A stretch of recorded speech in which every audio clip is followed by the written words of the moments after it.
Hello students. Uttar Pradesh में त्रिस्तरीय पंचायती संस्थाओं पर हमारी चर्चा चल रही थी।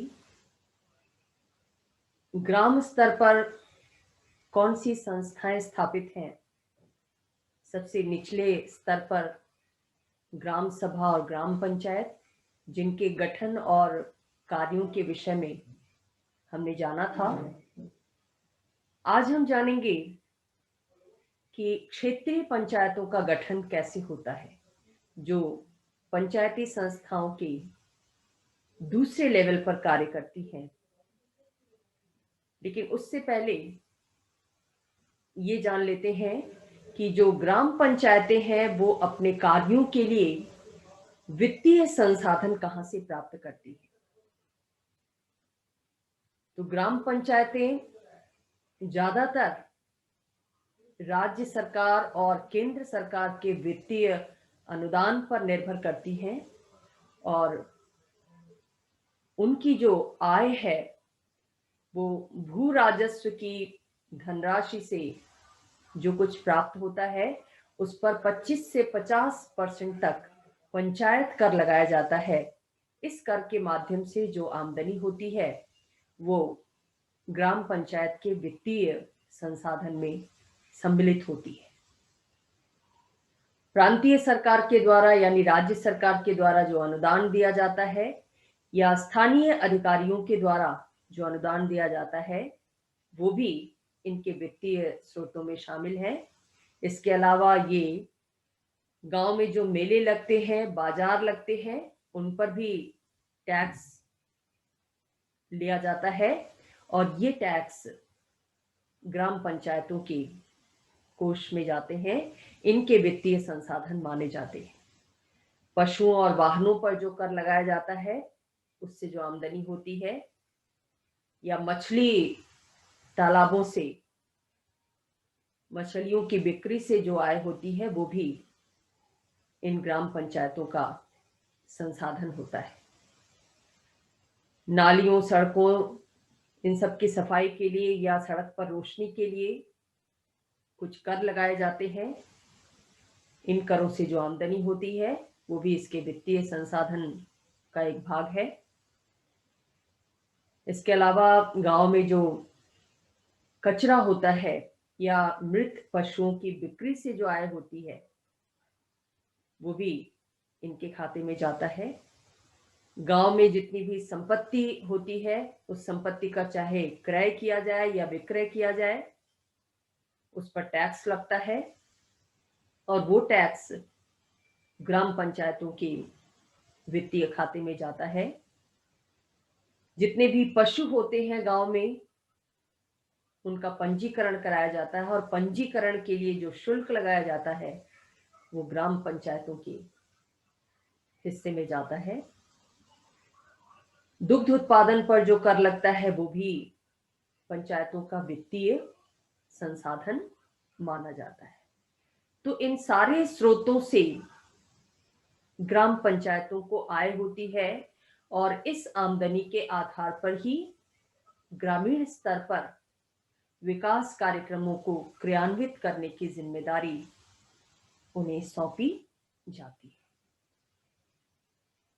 तो ग्राम पंचायत कैसे गठित होती है और क्या कार्य किए जाते हैं, साथ ही उसके वित्तीय संसाधन क्या है, इसे आपने देखा। अब देखेंगे कि दूसरे स्तर पर यानी क्षेत्रीय स्तर पर जो पंचायत गठित होती है वो कैसे गठित होती है। क्षेत्र पंचायत ग्राम पंचायत के ऊपर की संस्था होती है, और इसकी संरचना कैसे होती है। सबसे पहले राज्य सरकार गजट में विज्ञप्ति जारी करती है, और उस विज्ञप्ति के माध्यम से हर जिले के ग्रामीण खंडों की घोषणा करती है। एक जिले में कितने ब्लॉक होंगे, कितने खंड होंगे, कितने क्षेत्र होंगे, इसकी घोषणा राज्य सरकार के द्वारा गजट में विज्ञप्ति निकालकर की जाती है। और साथ ही ये घोषित किया जाता है कि इस खंड में एक क्षेत्र पंचायत की स्थापना की जाएगी। पहले जिले को खंडों में विभाजित किया जाता है, ब्लॉक्स में विभाजित किया जाता है, और फिर ब्लॉक के लिए ब्लॉक पंचायत की स्थापना की घोषणा की जाती है।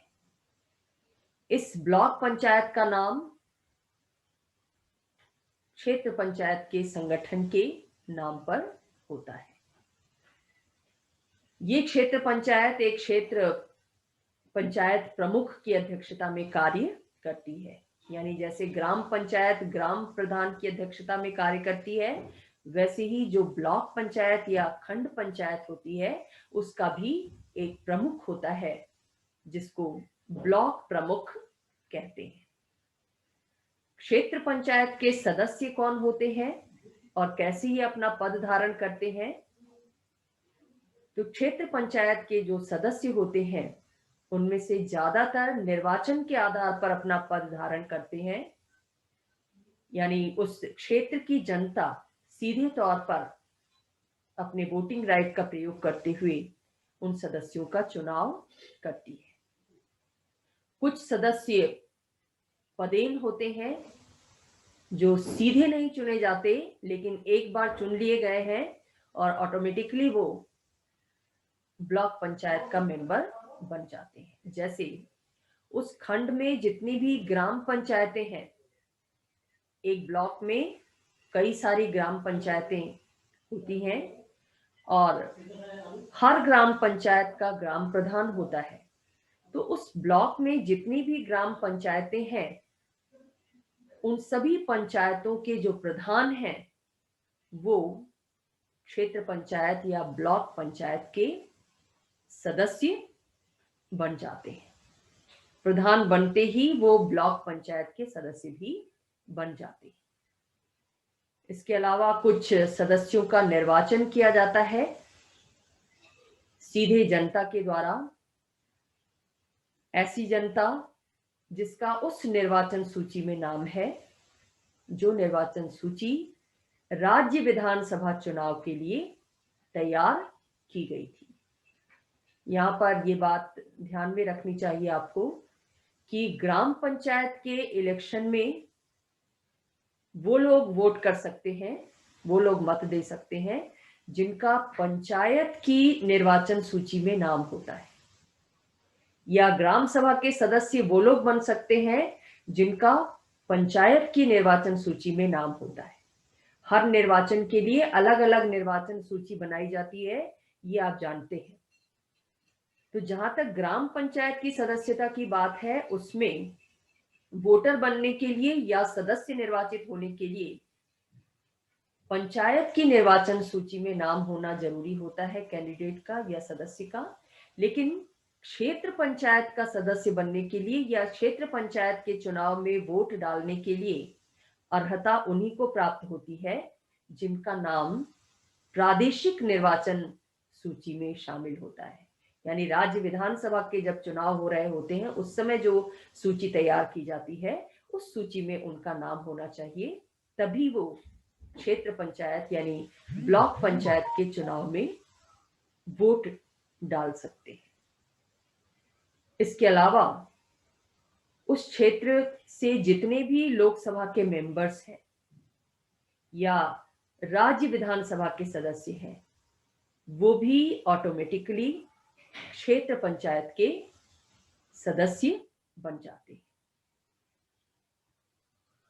लोकसभा और राज्य विधानसभा के निर्वाचन के लिए निर्वाचन क्षेत्रों का निर्धारण किया जाता है और वो निर्वाचन क्षेत्र जिस ब्लॉक में भी पड़ता है, उस ब्लॉक की जो पंचायत होती है, उस पंचायत का, उस क्षेत्र पंचायत का सदस्य वो लोकसभा के सदस्य या राज्य विधानसभा के सदस्य ऑटोमेटिकली बन जाते हैं जो उस क्षेत्र से निर्वाचित होकर लोकसभा या राज्य विधानसभा में पहुंचे हैं।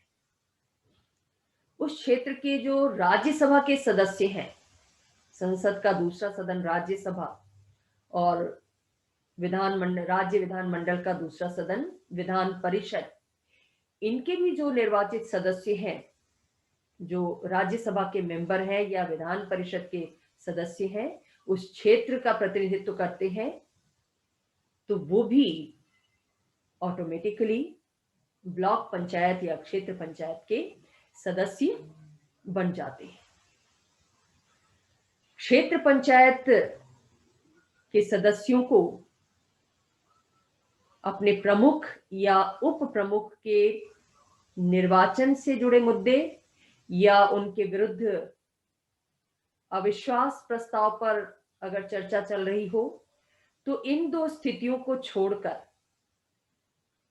इन दो स्थितियों में ग्राम पंचायत के सदस्य ब्लॉक पंचायत की बैठकों में भाग नहीं ले सकते।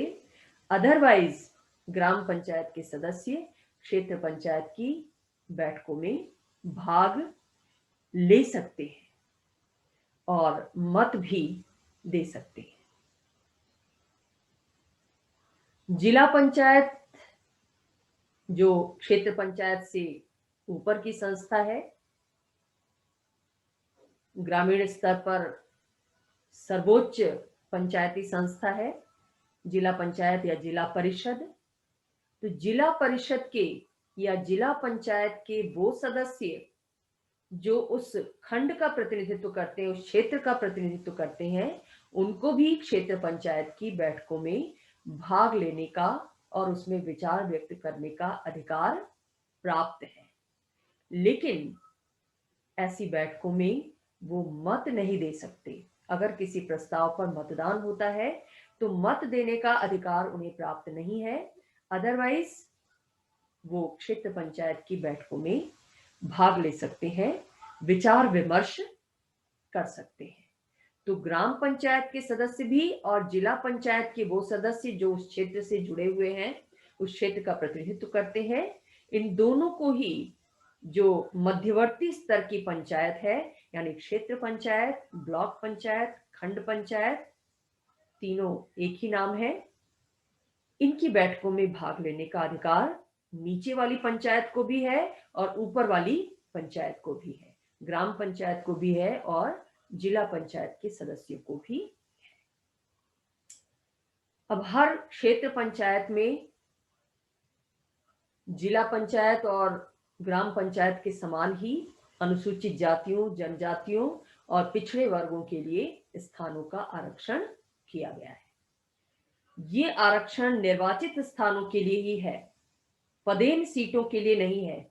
यानी जो सदस्य विधानसभा का सदस्य होने के नाते, लोकसभा का सदस्य होने के नाते क्षेत्र पंचायत का सदस्य बनते हैं, उनको छोड़कर बाकी जिन सदस्यों का डायरेक्ट जनता के द्वारा निर्वाचन किया जाता है, तो जो निर्वाचित पद है, निर्वाचित स्थान है, उन स्थानों में से अनुसूचित जातियों, जनजातियों और पिछड़े वर्ग के लोगों के लिए उनकी जनसंख्या के अनुपात में सीटें आरक्षित की गई हैं। जैसा कि 73rd अमेंडमेंट में कहा गया, संविधान संशोधन विधेयक जो 1992 में पारित किया गया, उसके तहत ये व्यवस्था की गई है। तो आरक्षण की ये व्यवस्था क्षेत्र पंचायत में भी लागू होती है, ग्राम पंचायत और जिला पंचायत के समान ही। साथ ही महिलाओं के लिए जो आरक्षण पंचायती संस्थाओं में दिया गया है, ये आरक्षण क्षेत्र पंचायत में भी लागू होता है। यानी 1/3 स्थान महिलाओं के लिए आरक्षित है। अभी पंचायत चुनाव की यूपी में प्रक्रिया शुरू हो गई है और चर्चा इस बात को लेकर है कि जो आरक्षित स्थान है उनको रोटेट किया जाए। यानी पिछली पंचायत में जो पंचायतें, जिन पंचायती संस्थानों में पद आरक्षित थे प्रमुख और उप प्रमुख के या ग्राम प्रधान के, उनको अब अनारक्षित घोषित किया जाए और जो पिछले चुनाव में अनारक्षित पद थे उनको आरक्षित घोषित किया जाए। तो इस तरह के रोटेशन की बात चल रही है पंचायती संस्थाओं में आरक्षण को लेकर उत्तर प्रदेश में। इसके साथ साथ क्षेत्र पंचायत का सदस्य बनने के लिए, जैसा मैंने आपको बताया कि क्षेत्र के प्रादेशिक निर्वाचन सूची में मतदाता के रूप में नाम सम्मिलित होना जरूरी है। वो निर्वाचन सूची जो राज्य निर्वाचन आयोग के द्वारा पंचायत चुनाव के लिए तैयार की जाती है, उस सूची से क्षेत्र पंचायत का मतलब नहीं है। क्षेत्र पंचायत के इलेक्शन में कोई भी कैंडिडेट अगर इलेक्शन लड़ना चाहता है तो उसके लिए जरूरी है कि उसका नाम प्रादेशिक निर्वाचन सूची में हो, न कि पंचायत निर्वाचन सूची में। साथ ही उसकी आयु कम से कम 21 वर्ष होनी आवश्यक है, वैसे ही जैसे ग्राम पंचायत का सदस्य बनने के लिए जरूरी है। अब क्षेत्र पंचायत के जो सदस्य होते हैं वो अपने में से ही एक प्रमुख और उप प्रमुख का चुनाव करते हैं, जिनका कार्यकाल पंचायत के कार्यकाल के साथ चलता है। क्षेत्र पंचायत का कार्यकाल 5 वर्ष होता है। सभी पंचायती संस्थानों का कार्यकाल इतना ही रखा गया है और पंचायत का अवसान होने पर, यानी पंचायत भंग होने पर, किसी भी कारण से, चाहे कार्यकाल समाप्त हो गया हो या अन्य किसी कारण से बीच में ही भंग हो गई हो, तो ऐसी स्थिति में भी 6 महीने के भीतर नई क्षेत्र पंचायत का चुनाव करवाना आवश्यक हो जाता है, जैसा कि 73rd कॉन्स्टिट्यूशनल अमेंडमेंट के माध्यम से निर्धारित किया गया। पहले क्या होता था, इससे पहले कि पंचायतों के चुनाव लंबे समय तक लंबित रहते थे, निर्वाचन नियमित रूप से नहीं होते थे। इस व्यवस्था में सुधार के लिए 73rd अमेंडमेंट ये व्यवस्था करता है कि पंचायतों के विघटन के 6 महीने के भीतर ही नई पंचायत का चुनाव जरूरी हो जाएगा। अगर किसी कारण से क्षेत्र पंचायत के प्रमुख का पद रिक्त हो जाता है तो नए प्रमुख का निर्वाचन होने तक जिलाधिकारी अपने आदेश के द्वारा प्रमुख के कार्यों का निर्वाह करने के लिए समुचित व्यवस्था कर सकते हैं। किसी प्राधिकारी को नियुक्त कर सकते हैं तब तक के लिए जब तक नया प्रमुख अपना पद नहीं धारण कर लेता है। क्षेत्र पंचायत के जो प्रमुख होते हैं, ब्लॉक प्रमुख, क्षेत्र प्रमुख या उप प्रमुख, उनको उनके पद से हटाया भी जा सकता है। कैसे? अविश्वास का प्रस्ताव लाकर। ये अविश्वास का प्रस्ताव कौन लाता है? क्षेत्र पंचायत के आधे से अधिक निर्वाचित सदस्य, ध्यान दीजिएगा, निर्वाचित सदस्यों को ही अधिकार प्राप्त है, पदेन सदस्यों को नहीं। आधे से अधिक यानी बहुमत की संख्या में जो निर्वाचित सदस्य हैं वो अगर अपने हस्ताक्षर से ऐसे प्रस्ताव को प्रस्तुत करते हैं कि अब उनका क्षेत्र प्रमुख में विश्वास नहीं रह गया, उसकी कार्यप्रणाली से वो खुश नहीं है या उसके द्वारा अपने पद का दुरुपयोग किया जा रहा है, कानून का उल्लंघन किया जा रहा है, तो वो इस आशय का प्रस्ताव अपने हस्ताक्षर के साथ जिलाधीश को दे सकते हैं। और जिलाधीश जब ऐसा प्रस्ताव क्षेत्र पंचायत के सदस्यों से प्राप्त करता है तो प्रस्ताव प्राप्ति के 30 दिन के भीतर वो परगना अधिकारी की अध्यक्षता में बैठक संयोजित करता है और इस बैठक में उस प्रस्ताव में प्रमुख या उप प्रमुख के विरुद्ध जो भी आरोप लगाए गए हैं उन आरोपों पर विचार किया जाता है, उनकी सत्यता जानने की कोशिश की जाती है, उनके औचित्य को देखा जाता है, परखा जाता है और लास्ट में उस प्रस्ताव पर मतदान होता है। मतदान में जब आधे से अधिक सदस्यों के द्वारा उस प्रस्ताव की पुष्टि कर दी जाती है तो ऐसी स्थिति में ब्लॉक प्रमुख को या ब्लॉक प्रधान को अपना पद छोड़ना पड़ता है। तो एक तो उसको उसके पद से हटाने का तरीका अविश्वास प्रस्ताव का है, दूसरे राज्य सरकार भी अपनी पहल पर क्षेत्र प्रमुख को हटा सकती है अगर उसे ऐसा लगता है कि किसी क्षेत्र पंचायत का प्रधान अपने पद के दायित्व का समुचित ढंग से निर्वहन नहीं कर रहा है या अपने अधिकारों का दुरुपयोग कर रहा है या फिर शारीरिक या मानसिक दृष्टि से वो अपने कर्तव्य पालन में सक्षम नहीं है। तो ऐसी स्थिति में राज्य सरकार प्रमुख को स्पष्टीकरण प्रस्तुत करने का अवसर देते हुए उसको उसके पद से हटा सकती है। पहले तो वो जवाब मांगेगी, प्रधान या उप प्रधान जो भी हो, कि आपके विरुद्ध ये आरोप है। प्रधान अपना स्पष्टीकरण देगा निश्चित समय के भीतर। अगर राज्य सरकार उस स्पष्टीकरण से संतुष्ट नहीं होती है तो वो उसके पद से हटा सकती है। और जब प्रधान को उसके पद से हटा दिया जाता है तो 3 वर्षों तक वो प्रधान और उप प्रधान के पद पर निर्वाचित नहीं हो सकता। ये प्रतिबंध उस पर लगा दिया जाता है। तो इस तरह से जो क्षेत्र पंचायत है उसका गठन होता है। और तीसरे स्तर पर जो जिला पंचायत है वो भी गठित होती है गजट में अधिसूचना के माध्यम से। जिला पंचायत का एक अध्यक्ष होता है और बहुत सारे सदस्य उसमें शामिल होते हैं। जिला पंचायत शीर्ष स्तर की पंचायती संस्था है। ग्राम पंचायत और ब्लॉक पंचायत के बाद ऊपर के स्तर पर, सर्वोच्च स्तर पर जिला पंचायत की स्थापना की जाती है। तो इस जिला पंचायत का मेंबर कौन होता है? उस जिले में जितनी भी क्षेत्र पंचायतें हैं, जितने भी ब्लॉक्स हैं, उन क्षेत्र पंचायतों के जो प्रमुख हैं, ब्लॉक प्रमुख, वो जिला परिषद के या जिला पंचायत के सदस्य होते हैं। साथ ही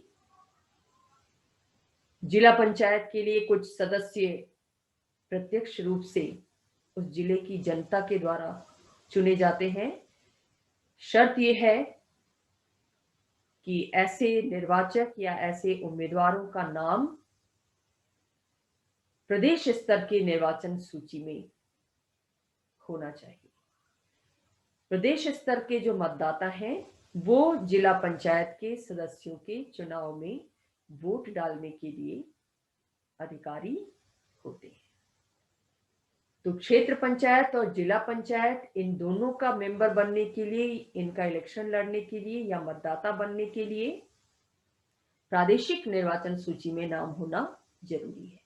जबकि ग्राम पंचायत का सदस्य बनने या उसका निर्वाचन लड़ने के लिए, उसमें भाग लेने के लिए जो स्थानीय स्तर पर पंचायती चुनाव के लिए जो निर्वाचन सूची तैयार की जाती है उसमें मतदाता के रूप में नाम सम्मिलित होना जरूरी होता है। जिला पंचायत में भी अन्य पंचायती संस्थाओं के समान ही नियमानुसार अनुसूचित जाति, जनजाति और पिछड़े वर्गों के लिए आरक्षण की व्यवस्था की गई है। 1/3 स्थान यहाँ भी महिलाओं के लिए आरक्षित है। और ये प्रावधानित किया गया है कि अगर अनुसूचित जातियों और जनजातियों के लिए पदों का आरक्षण किया जाता है तो ये आरक्षण तभी तक लागू रहेगा जब तक संविधान के अनुच्छेद 334 में जो अवधि निर्धारित की गई है वो अवधि चलती रहेगी। यानी केंद्रीय स्तर पर जब अनुसूचित जाति और जनजाति का आरक्षण समाप्त हो जाएगा तो ऐसी स्थिति में पंचायती संस्थानों में भी इन वर्गों के लिए आरक्षण की व्यवस्था समाप्त हो जाएगी। ये आरक्षण तभी तक चलता रहेगा जब तक राष्ट्रीय स्तर पर इन वर्गों को आरक्षण की सुविधा प्रदान की जाती रहे। जिला पंचायत का सदस्य बनने के लिए भी 21 वर्ष की उम्र का होना जरूरी है और प्रदेश स्तर के निर्वाचन सूची में नाम सम्मिलित होना जरूरी है। जिला पंचायत भी अपना एक अध्यक्ष और उपाध्यक्ष चुनती है अपने ही सदस्यों में से। और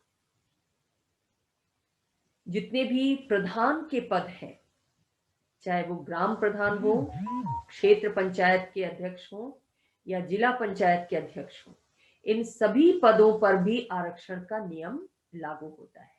यानी सिर्फ पंचायत का सदस्य बनने के लिए आरक्षण का नियम नहीं लागू होता, बल्कि इन पंचायती संस्थाओं के जो अध्यक्ष हैं, जो ग्राम प्रधान हैं, जो ब्लॉक प्रमुख हैं या जो जिला पंचायत के अध्यक्ष हैं, उन पर भी आरक्षण का ये नियम लागू होता है।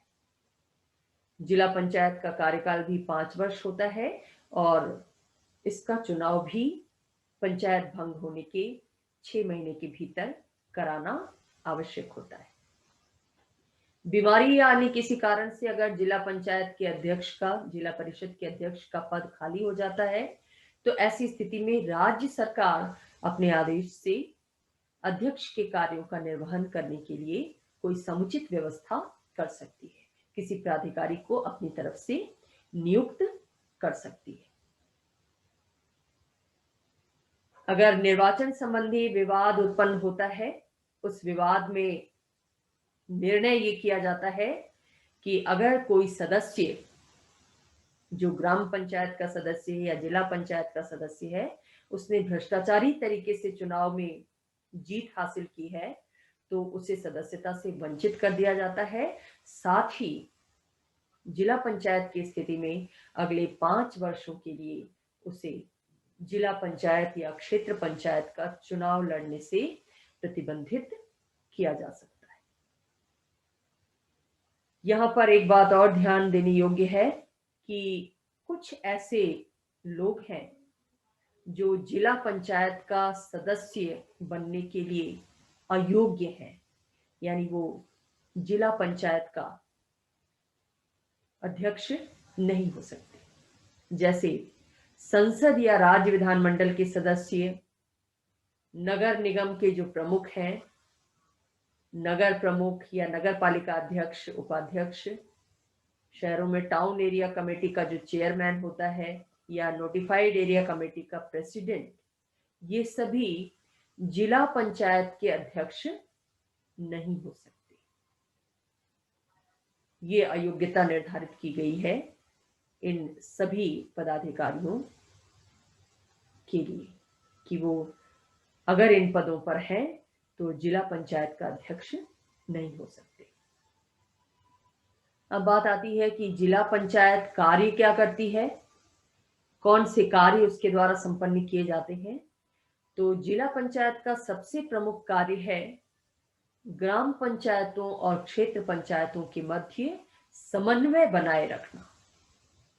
उस जिले में जितनी भी क्षेत्र पंचायतें हैं और उन क्षेत्र पंचायतों के नीचे जितनी भी ग्राम पंचायतें हैं, उनमें कार्य को लेकर एक कोऑर्डिनेशन बना रहे, एक समन्वय बना रहे, यानी सभी घोषित लक्ष्यों की तरफ मिलजुल कर कार्य करें। ग्राम विकास के कार्य में सभी अपनी सहभागिता सुनिश्चित करें, सहयोग के साथ ये देखना, इसकी व्यवस्था करना जिला पंचायत का कार्य है। दूसरे, राज्य सरकार पंचायती संस्थाओं के लिए जो भी अनुदान निर्गत करती है, जो भी पैसा देती है, जो भी धन देती है, उस धन को खंड पंचायतों के मध्य वितरित करना, बांटना, विभाजित करना, ये जिला पंचायत की जिम्मेदारी है। क्षेत्र पंचायतों के द्वारा जो बजट बनाया जाता है गांव के विकास का, क्षेत्र के विकास का, तो उस बजट का पर्यवेक्षण करना भी जिला पंचायत का कार्य है कि जो बजट क्षेत्र पंचायत के द्वारा तैयार किया गया है, उस बजट में क्या अच्छाइयां हैं या क्या कुछ कमियां रह गई हैं, उन कमियों को कैसे दूर किया जा सकता है, इस विषय में व्यवस्था जिला पंचायत के द्वारा की जाती है। पूरे जिले के लिए कृषि विकास के कार्यक्रम बनाना और उसे क्रियान्वित करना, ये भी जिला पंचायत की जिम्मेदारी है। गांव के विकास के लिए योजनाएं भी इसके द्वारा बनाई जाती हैं और संपूर्ण जिले में रहने वाले लोगों के स्वास्थ्य और शिक्षा की व्यवस्था भी जिला पंचायत के कार्यों के अंतर्गत आता है। इसके साथ साथ पर्यावरणीय असंतुलन बढ़ने के साथ साथ जो प्राकृतिक आपदाओं की संख्या बढ़ती जा रही है, उसको देखते हुए जिले में प्राकृतिक आपदाओं से निपटने के लिए विशेष कार्यक्रम भी उसके द्वारा बनाए जाते हैं। जैसे बहुत ज़्यादा बारिश हो रही है, बहुत ज़्यादा बाढ़ आ गई, या सूखा पड़ गया, या भूकंप आ गया, इस तरह की जो प्राकृतिक आपदाएं हैं, उन आपदाओं से कैसे निपटा जाए, इसके लिए विशेष कार्यक्रम जिला पंचायत के द्वारा बनाए जाते हैं। तो ये कार्य आवंटित किए गए हैं जिला पंचायत के सदस्यों को। अब जिला पंचायत का वित्तीय संसाधन कहां से आता है, जो कार्य उसके द्वारा किए जाते हैं उसके लिए वो धन कहां से जुटाती है? तो सबसे पहले तो केंद्र और राज्य सरकार के द्वारा जो अनुदान दिया जाता है, उन अनुदानों का प्रयोग किया जाता है जिला पंचायत के द्वारा। साथ ही वो क्षेत्रीय पंचायतों से कुछ कर वसूलती है। जिले से जितना भी राजस्व प्राप्त होता है, टैक्स प्राप्त होता है, उस टैक्स का कुछ हिस्सा जिला पंचायतों को दिया जाता है। और इसके साथ साथ जो अखिल भारतीय संस्थाएं हैं, उनके द्वारा भी जिला पंचायतों को कुछ अनुदान दिया जाता है। कुछ ऐसे प्रशासनिक ट्रस्ट हैं जो जिले में संचालित हैं, उनसे जो आय प्राप्त होती है वो भी जिला पंचायत के हिस्से में आती है। तो इस तरह के वित्तीय संसाधन उसके द्वारा प्रयोग में लाए जाते हैं। तो ये तीनों स्तर की पंचायती संस्थानों का गठन आपने देखा, ग्राम पंचायत, क्षेत्र पंचायत और जिला पंचायत। इन तीनों पंचायती संस्थाओं के द्वारा कार्य कैसे किए जाते हैं, क्या कार्य किए जाते हैं, इसकी भी जानकारी आपने प्राप्त की। अब इन तीनों संस्थाओं के द्वारा जो कार्य किए जाते हैं, उन कार्यों को समिति व्यवस्था के माध्यम से संपन्न किया जाता है। यानी हर पंचायत में 6 समितियां गठित की जाती हैं। हर समिति को अलग अलग कार्य दिया जाता है और उस कार्य के लिए वो समिति उत्तरदायी होती है, उस कार्य के संबंध में योजना बनाने, उसको क्रियान्वित करने के लिए। ये 6 समितियां कौन सी हैं जो पंचायती संस्थाओं के विभिन्न स्तरों पर क्रियाशील हैं? ये है नियोजन और विकास समिति, जो योजना बनाने का कार्य करती है, विकास के लिए योजनाएं बनाने का कार्य करती है। सभी पंचायती संस्थाओं में ये समितियां कार्यरत है। दूसरा, निर्माण कार्य समिति गठित की जाती है, जो उस पंचायत क्षेत्र में जितने भी निर्माण कार्य होने हैं उनकी देखरेख करती है, उनका सुझाव देती है। शिक्षा समिति जो प्राइमरी शिक्षा की व्यवस्था करती है उस क्षेत्र में। ग्राम पंचायत है तो ग्रामीण स्तर पर, क्षेत्र पंचायत है तो क्षेत्रीय स्तर पर, और जिला पंचायत है तो जिला स्तर पर। प्रशासनिक समिति जो विभिन्न योजनाओं के क्रियान्वयन को देखती है कि जो भी योजनाएं बनाई गई, केंद्र सरकार द्वारा बनाई गई, राज्य सरकार द्वारा बनाई गई, उनका पंचायती स्तर पर क्रियान्वयन किस रूप में हो रहा है या उस क्रियान्वयन में क्या बाधाएं आ रही हैं, इनको देखने का कार्य प्रशासनिक समिति के द्वारा किया जाता है। स्वास्थ्य एवं कल्याण समिति भी कार्यरत रहती है, वो कार्य करती है क्षेत्र के लोगों का स्वास्थ्य कैसे अच्छा रहे, उनका सर्वांगीण कल्याण कैसे हो सके, इस बात की देखभाल इस समिति के द्वारा की जाती है। और जल प्रबंधन समिति भी क्रियाशील है। ये जल प्रबंधन समिति उस जिले में जल के स्रोतों का पता लगाती है, कैसे पेयजल उपलब्ध कराया जाए लोगों को ताकि बीमारियों से बचा जा सके, लोगों का स्वास्थ्य अच्छा रह सके, सिंचाई के जल की व्यवस्था कैसे की जाए, पेयजल की व्यवस्था कैसे की जाए, इसका प्रबंधन इस समिति के द्वारा किया जाता है। इसके अलावा मिसलेनियस कार्यों को करने के लिए भी समिति गठित की जाती है। तो इस तरह से समिति व्यवस्था के माध्यम से कार्य किया जाता है।